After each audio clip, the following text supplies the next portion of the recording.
Good morning, everyone. Allison here from the Opera in the Ozarks. Jesus, Mary and Joseph, it's already hot and muggy here, so I found some shade to stand in to check in with you to do this video. Everybody in Arkansas has assured me that Arkansas is horrible, horrible, horrible for mugginess. And I lived many, many years in New Jersey, so I'm much accustomed to mugginess, and I don't know that it'll be any worse than there, because it could get pretty bad in Jersey. All of you from Jersey will know that. But every state, it's funny. I mean, and we all find this as we travel. Whatever state you get to, if you're having some unusually warm weather, cold weather, stormy weather, whatever, they'll either say, well, we haven't had this in 25 years, or this is the worst you're ever going to see. And actually every state has all kinds of weather happening at all times. It's all changeable from moment to moment. But I guess everybody likes to claim their individuality for their state. So here it's muggy, but I was raised in mugginess. So what I'm going to do today, I am going to be, for the first time, I'm getting some, I guess, opportunities to do things for the first time as I'm taking care of the grounds here at Opera in the Ozarks. Today, the Performance Theater, which is, let me see if I could turn the camera. That's the Performance Theater, where all the operas take place. The front part is the theater, and the back part is, where they change and stuff like that. So I need to start taking care of the getting everything cleaned up inside. Today I'm going to do power washing, which I've never done before, but Terry, our maintenance guy that I work with, he showed me the workings of it yesterday, so I'm good to go. So it's a gas-powered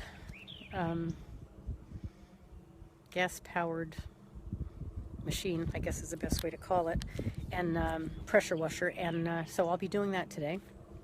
On all the floors, and then I have to get the insides.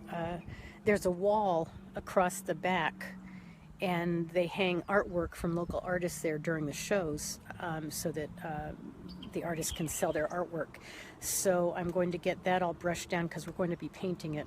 It's a horrible swimming pool blue and white right now. So I'm going to be prepping that so that Terry and I can paint it. And then there's a gazebo too that's a ticket booth, and that's that horrible blue, and so I'm going to be painting that also. So yeah, lots of stuff here, lots of stuff to do, and then in between the lots of stuff to do, there's a lot of little things to do to just maintain and keep up and things like that. So the orchestra has arrived. I put a little bit of it last night on video here on my Happily Homeless's Moonstruck page.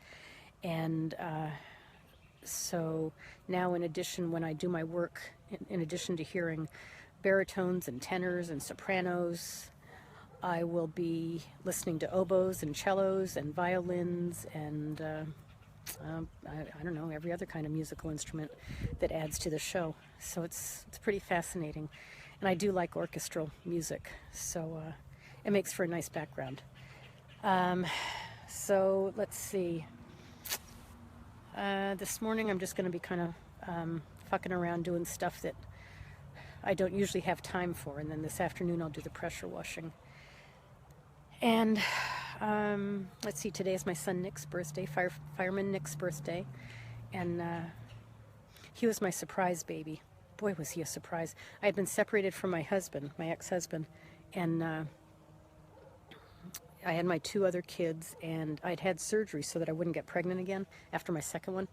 And I was separated, and I went from Massachusetts, where we lived, I went down to New Jersey to stay with my folks, and I went back up for a weekend to see if we could, work things out, talk things, and, the stuff you go through. And bingo, I ended up getting pregnant, even though I'd had surgery after my second one. And it was a crazy time. I couldn't believe it when I found out I was pregnant. I ended up calling. It was when General Hospital was on in those days, and I had seen an episode where a character named Delilah had an embryo transplant, and so I ended up, I was so frantic because, you know, my marriage was ending and I had 2 small children and I didn't know what I was going to do. I knew I was going to end up being divorced. And so I called these different teaching hospitals all around the country asking if they knew anything about embryo transplant or if they did embryo transplants. And they all just, they all thought I was a crazy woman. And the last hospital I called in New York City said that they were doing, I don't know, testing and stuff like that to see if something like that would work. But it was all just, you know, it wasn't a thing that was done. And once I got over the panic on that first day of finding out that I was pregnant again, I went on with the pregnancy, and with God having the perfect sense of humor that He does, or the universe, or whatever it is, I ended up having my son Nick on my ex's birthday. I decided to stay married to him because I didn't want to go through pregnancy alone. So we got back together, and my youngest son Nick ended up being born on his birthday, looking exactly like my ex. It's like, wow, universe, you know, sticking it to me. But Nick has grown up to be this incredible man who is not at all like his birth father in everything, like his technically stepdad, Chuck. He believes in being of service, and he has such love for his fellow man, even as he has a great sense of humor about his fellow man. But I named him Nicholas because he was a gift to me, even way back then, with the panic of figuring out, okay, how am I going to do this? What am I going to do? And I ended up divorcing my ex when Nick was 6 months old, and going out on my own with my 3 kids. And then I ended up meeting Chuck. And okay, I don't know if Nick would like you to hear this part of it, but I used to tell this story in my grief support groups that I did, just to kind of bring some humor and break up all the heavy emotion. When Nick was 2 years old, and I was living with my mom in New Jersey, and I had Alec and I had Rachel Grace, and Nick went down the street with his older brother and sister to play with Chuck's daughter Bronwyn, and they were playing on the front porch. And Nick was 2 years old, like I said, and it was summertime, hot, muggy summer in New Jersey. And so Nick was wearing, sorry Nick, a diaper and sandals, and he had, you know, that trickle of Kool-Aid going down his stomach. And a little boy that I called kind of the neighborhood juvenile delinquent wannabe, who was 4 years old, was teaching the kids swear words out there on Chuck's front porch, and Chuck heard them. And so he went out there, and Nick was, you know, at age 2, he was copying this 4-year-old, not knowing what he was saying. And so he was the one that Chuck heard when Chuck stepped out onto the porch, and Chuck said to him, well, Nick, you know, if you keep on using that language, then you're going to have to go home. I'm going to have to send you home. And Nick, in all of his 2-year-old determination, he just planted his feet, and he planted his hands on his hips. Mind you, he was wearing a saggy diaper and the Kool-Aid trickling down his chest. And he just looked up at Chuck, and he probably came up to Chuck's knees at that point. And he just looked right up at Chuck, and he said, well, I'll kick your ass. That's my favorite story, when Chuck said it was all he could do to not bust out laughing, because Nick said it kind of in a John Wayne voice. But you know, Chuck sent him home. and then Chuck ended up being his stepdad, and they had a really great relationship. And Chuck, when he was in hospice, Nick used to, once he got there, he wanted to be of real, you know, practical service to his dad especially. And so Nick would go shopping every morning for fresh food, and he would go back to the condo that Chuck and I had rented there, and he would make up breakfast, lunch, and supper for his dad, and he'd bring it over still hot. He'd cover it and bring it over hot so that Chuck could eat, you know, good food, not institutional food. And he did that every day. And he was just of great service to his dad, and to me, and to his brothers, his brother and his sisters. And then Nick went out with me when I first bought my trailer, he went with me for 2 weeks from Connecticut down to Key West to make sure that I was comfortable with and knew what to do and how to do it and what to fix and how to fix. And I'd never towed before, and so Nick just wanted to make sure that I was okay. And I'll always remember that. So I want to say happy birthday to my son Nick, who really is a precious gift to me and was to his dad.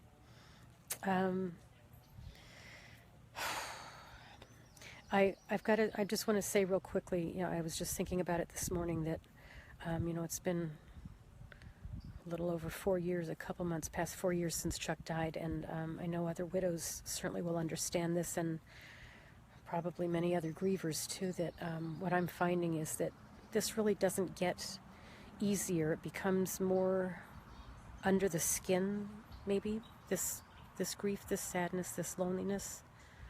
But really it almost gets harder as the longer Chuck is dead, and it almost gets more unreal that all this time has passed since he was with me, since I was with him. And it just becomes more unreal that I'm living this life without him and living this life at all, And I know it all looks so wonderful and glorious from the outside, and that's just who I am. I'm not going to create something plain and ordinary. It's not in my personality, but it looks all so colorful and everything from the outside. And I am so grateful for everything, the love and all that's given to me, from people I meet along the road, from my kids, my family, and all that. But it's not as easy as it looks. Maybe that's what it is. I think I make it look kind of easy. I write honestly about it, but I think I make it look kind of easy, and it really isn't. It's very unreal the longer it goes on, the longer I go on without him. But I'm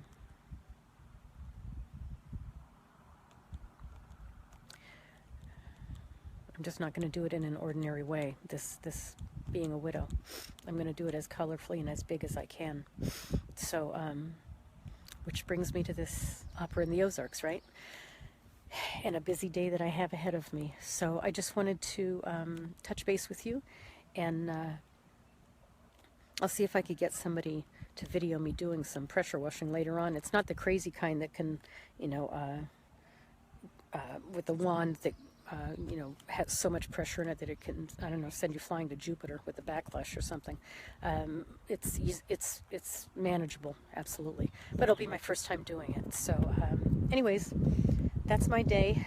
Students everywhere, faculty everywhere, people everywhere, musical instruments, singing, and me just taking care of the grounds.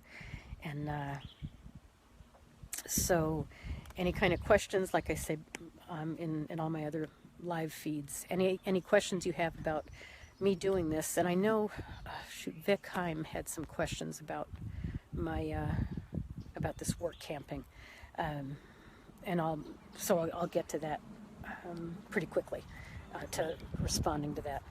But I want to get to work for the moment, and so I wish you all just whatever day you're going to have, and for all of those who are grieving, I send you love. All of you, I send you love. And for all my sister and brother widows out there, it's another moment, a day at a time, and we're all walking this road together. All right. Ti amo.